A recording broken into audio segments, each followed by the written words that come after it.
Under the Golden Dome, lawmakers are looking to pass a bill that would drastically change elections for voters and those running for office. NBC5's Stephen Biddick spent the day learning more about the proposed bill and has the latest from Montpelier. Lawmakers say this bill is all about clarification for voters. If passed, those running for public offices would only be able to run under one party, therefore eliminating fusion labels.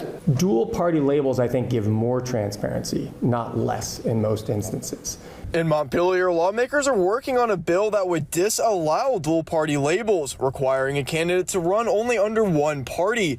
Lieutenant Governor David Zuckerman, who ran as a nominee of the Progressive and Democratic parties, has some concern. There are folks that would argue a single label doesn't really tell you within that party's umbrella where that person tends to fall. The idea of the bill comes partly in response to the Franklin County Sheriff's race last November, where John Grismore was on the ballot as both a Republican and Democrat in the general election, because in the primary, Grismore won the Republican nomination and also won the Democrat via write-in. There was a lack of clarity.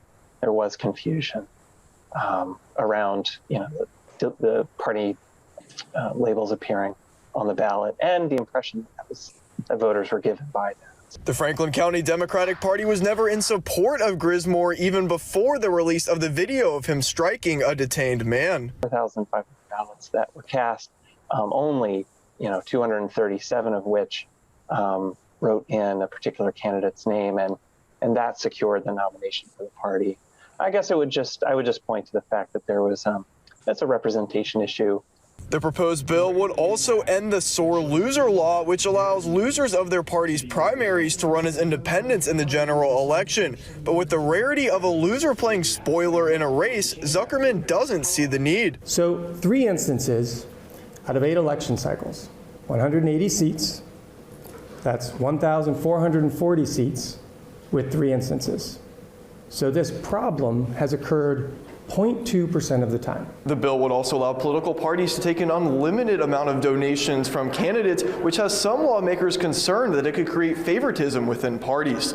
In Montpelier, Stephen Biddick, NBC5 News.